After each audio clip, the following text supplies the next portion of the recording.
लव्य व्यवस्था अध्याय 23। लव्य व्यवस्था अध्याय 23। वर्ष भर के नियत त्योहारों की विधियां। फिर यहोवा ने मूसा से कहा, इस्राएलियों से कह कि यहोवा के पर्व जिनका तुमको पवित्र सभा एकत्रित करने के लिए नियत समय पर प्रचार करना होगा, मेरे वे पर्व ये है। 6 दिन कामकाज किया जाए, पर 7वां दिन परम विश्राम का और परम पवित्र सभा का दिन है। उसमें किसी प्रकार का कामकाज न किया जाए। वह तुम्हारे सब घरों में यहोवा का विश्राम दिन ठहरे। फिर यहोवा के पर्व जिनमें से एक एक के ठहराए हुए समय में तुम्हें पवित्र सभा करने के लिए प्रचार करना होगा, वे ये है। पहले महीने के 14वें दिन को गोधूली के समय यहोवा का फसह हुआ करे, और उसी महीने के 15वें दिन को यहोवा के लिए अखमीरी रोटी का पर्व हुआ करे। उसमें तुम 7 दिन तक अखमीरी रोटी खाया करना। उनमें से पहले दिन तुम्हारी पवित्र सभा हो, और उस दिन परिश्रम का कोई काम न करना, और 7 दिनों तक तुम यहोवा को हव्य चढ़ाया करना, और 7वें दिन पवित्र सभा हो। उस दिन परिश्रम का कोई काम न करना।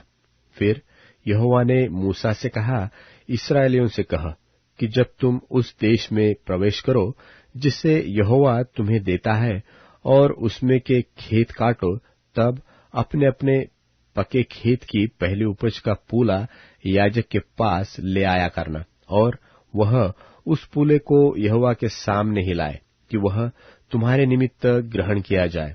वह उसे विश्राम दिन के दूसरे दिन हिलाए, और जिस दिन तुम पूले को हिलवाओ उसी दिन 1 वर्ष का निर्दोष भेड़ का बच्चा यहोवा के लिए होम बलि चढ़ाना, और उसके साथ का अन्न बलि एपा के 2/10 अंश तेल से सने हुए मैदे का हो। वह सुखदायक सुगंध के लिए यहोवा का हव्य हो, और उसके साथ का अर्घहीन भर की 1/4 दाखमधु हो। और जब तक तुम इस चढ़ावे को अपने परमेश्वर के पास न ले जाओ, उस दिन तक नए खेत में से न तो रोटी खाना, और न भुना हुआ अन्न, और न हरी बालें। यह तुम्हारी पीढ़ी पीढ़ी में तुम्हारे सारे घरानों में सदा की विधि ठहरे।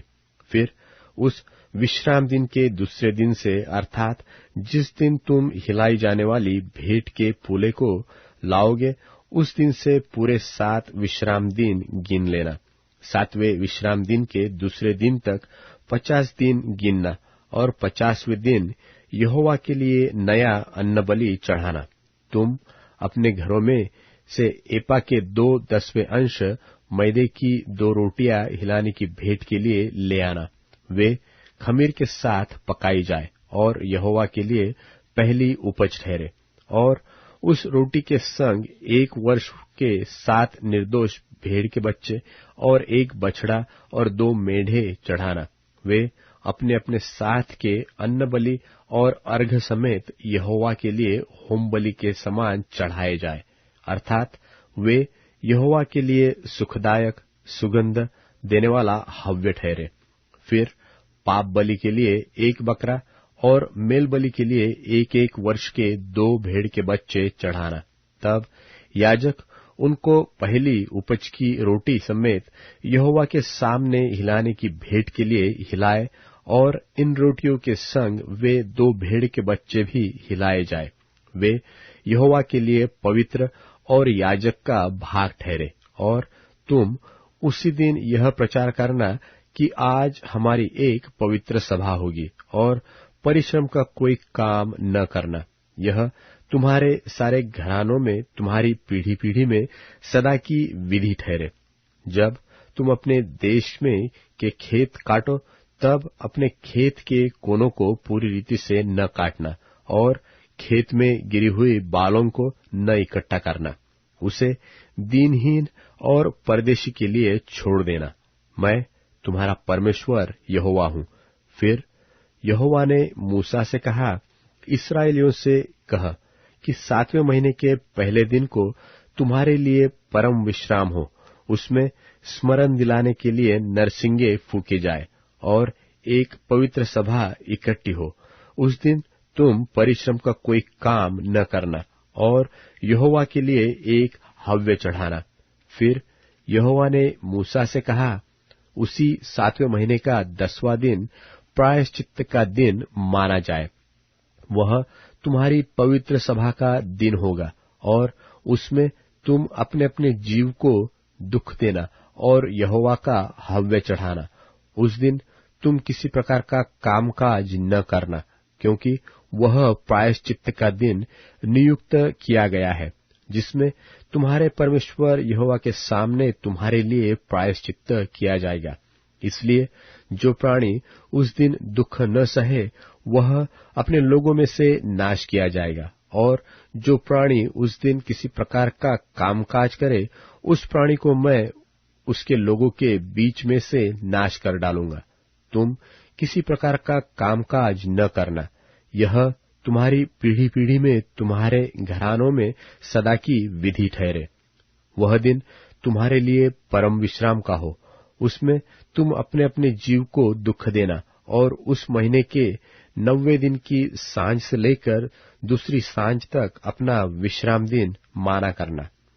फिर यहोवा ने मूसा से कहा, इस्राएलियों से कह कि उसी 7वें महीने के 15वें दिन से 7 दिन तक यहोवा के लिए झोपड़ियों का पर्व रहा करे।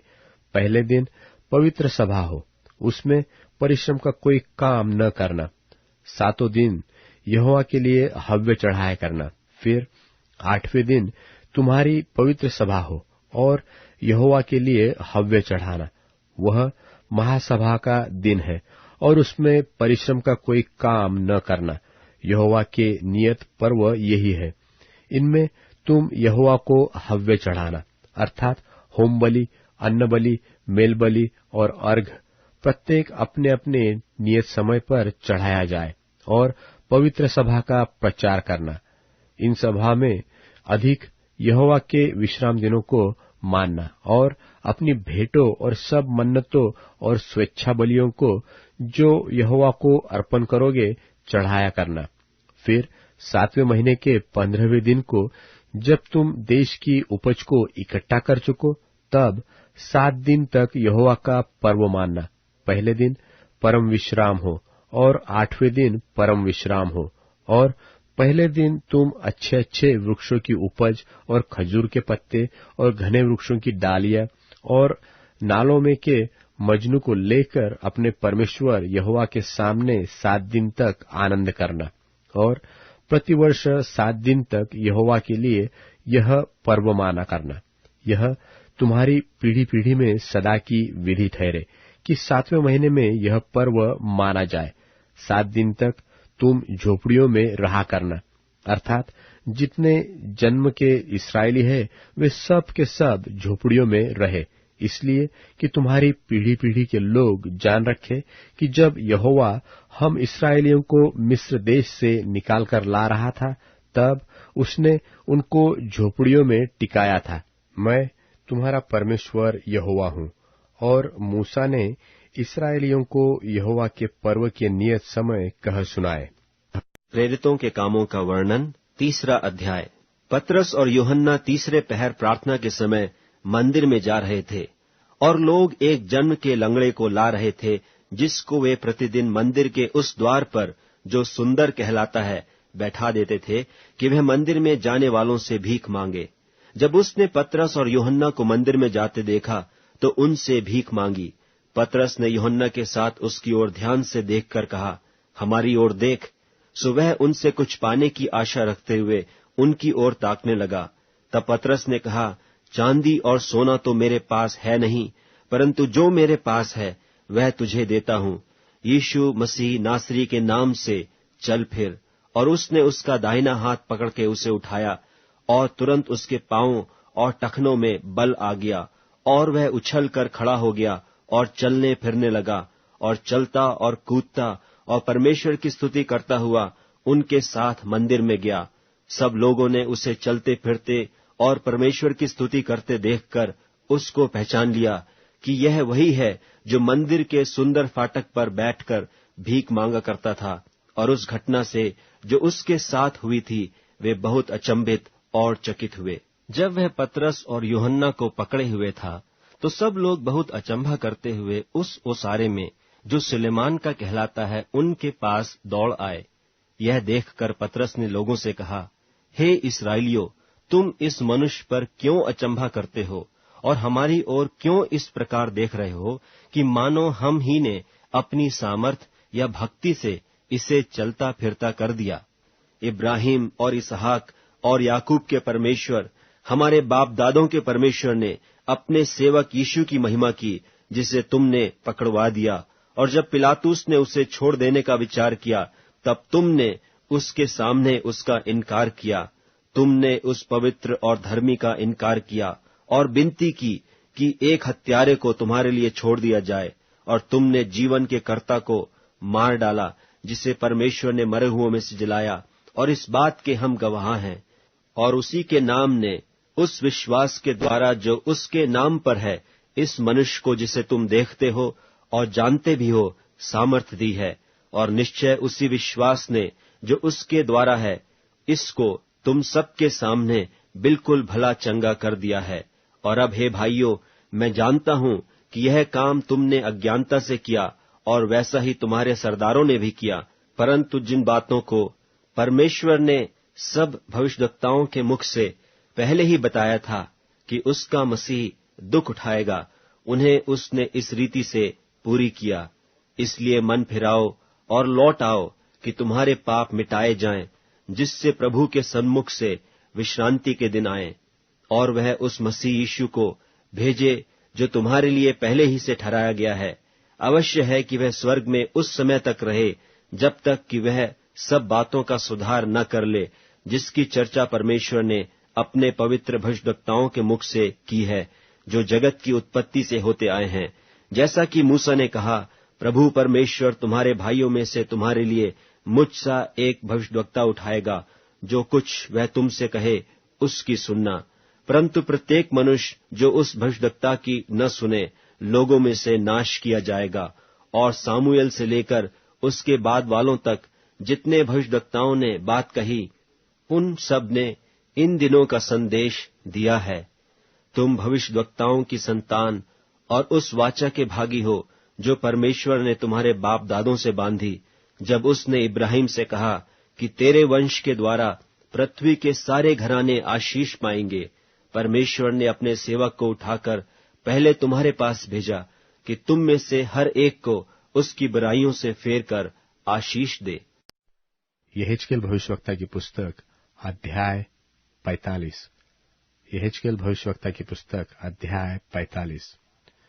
जब तुम चिट्ठी डालकर देश को बांटो, तब देश में से एक भाग पवित्र जानकर यहोवा को अर्पण करना। उसकी लंबाई 25,000 बांस की और चौड़ाई 10,000 बांस की हो। वह भाग अपने चारों ओर के सिवाने तक पवित्र ठहरे।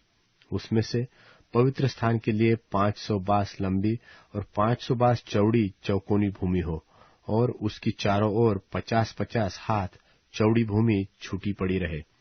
उस पवित्र भाग में तुम 25,000 बांस लंबी और 10,000 बांस चौड़ी भूमि को मापना, और उसी में पवित्र स्थान बनाना, जो परम पवित्र ठहरे। जो याजक पवित्र स्थान की सेवा टहल करे और यहोवा की सेवा टहल करने को समीप आए, वह उन्हीं के लिए हो। वहां उनके घरों के लिए स्थान हो और पवित्र स्थान के लिए पवित्र ठहरे। फिर 25,000 बांस लंबा और 10,000 बांस चौड़ा एक भाग भवन की सेवा टहल करने वाले लेवियों की 20 कोठरियों के लिए हो। फिर नगर के लिए अर्पण किए हुए पवित्र भाग के पास तुम 5,000 बांस चौड़ी और 25,000 बांस लंबी विशेष भूमि ठहराना। वह इस्राएल के सारे घराने के लिए हो। और प्रधान का निज भाग पवित्र अर्पण किए हुए भाग और नगर की विशेष भूमि की दोनों ओर, अर्थात दोनों की पश्चिम और पूर्व दिशाओं में दोनों भागों में सामने हो, और उसकी लंबाई पश्चिम से लेकर पूर्व तक दो भागों में से किसी भी एक के तुल्य हो। इस्राएल के देश के प्रधान की यही निज भूमि हो, और मेरे ठहराए हुए प्रधान मेरी प्रजा पर फिर अंधेर न करे, परंतु इस्राएल के घराने को उसके गोत्रों के अनुसार देश मिले। परमेश्वर यहोवा यो कहता है, हे इस्राएल के प्रधानों, बस करो, उपद्रव और उत्पात को दूर करो और न्याय और धर्म के काम किया करो। मेरी प्रजा के लोगों को निकाल देना छोड़ दो। परमेश्वर यहोवा की यही वाणी है। तुम्हारे पास सज्जा तराजू, सज्जा एपा और सज्जा बत रहे। एपा और बत दोनों एक ही नाप के हो, अर्थात दोनों में होमेर का 10वां अंश समाये। दोनों की नाप होमेर के हिसाब से हो, और शेकेल 20 गेरा का हो, और तुम्हारा माना 20, 25 या 15 शेकेल का हो। तुम्हारी उठाई हुई भेंट यह हो, अर्थात गेहूं के होमेर से एपा का 6वां अंश, और जव के होमेर में से एपा का 6वां अंश देना, और तेल का नियत अंश कोर में से बत का 10वां अंश हो। कोर तो 10 बत अर्थात 1 होमेर के तुल्य है, क्योंकि होमेर 10 बत का होता है। और इस्राएल की उत्तम उत्तम चराइयों में से 200 भेड़ बकरियों में से 1 भेड़ व बकरी दे दी जाए। वे सब वस्तुएं अन्न बलि, होम बलि और मेल बलि के लिए दी जाए, जिससे उनके लिए प्रायश्चित किया जाए। परमेश्वर यहोवा की यही वाणी है। इस्राएल के प्रधान के लिए देश के सब लोग यह भेंट दे। पर्वों, नए चांद के दिनों, विश्राम दिनों और इस्राएल के घराने के सब नियत समयों में होम बलि, अन्न बलि और अर्घ देना प्रधान ही का काम हो। इस्राएल के घराने के लिए प्रायश्चित करने को वह पाप बलि, अन्न बलि, होम बलि और मेल बलि तैयार करे। परमेश्वर यहोवा यो कहता है, पहले महीने के पहले दिन को तू एक निर्दोष बछड़ा लेकर पवित्र स्थान को पवित्र करना। इस पाप बलि के लोहू में से याजक कुछ लेकर भवन के चौखट के खंभों और वेदी की कुर्सी के चारों कोनों और भीतरी आंगन के फाटक के खंभों पर लगाए। फिर महीने के 7वें दिन को सब भूल में पड़े हुए और भोलों के लिए भी यो ही करना। इसी प्रकार से भवन के लिए प्रायश्चित करना। पहले महीने के 14वें दिन को तुम्हारा फसह हुआ करे। वह 7 दिन का पर्व हो और उसमें अख़मीरी रोटी खाई जाए। उस दिन प्रधान अपने और प्रजा के सब लोगों के निमित्त एक बछड़ा पाप बलि के लिए तैयार करे, और पर्व के 7 दिन वह यहोवा के लिए होम बलि तैयार करे, अर्थात हर एक दिन 7-7 निर्दोष बछड़े और 7-7 निर्दोष मेंढे, और प्रतिदिन एक बकरा पाप बलि के लिए तैयार करे। और हर एक बछड़े और मेंढे के साथ वह एपा भर अन्न बलि और एपा पीछे हीन भर तेल तैयार करे। 7वें महीने के 15वें दिन से लेकर 7 दिन तक, अर्थात पर्व के दिनों में वह पाप बलि, होम बलि, अन्न बलि और तेल इसी विधि के अनुसार किया करे।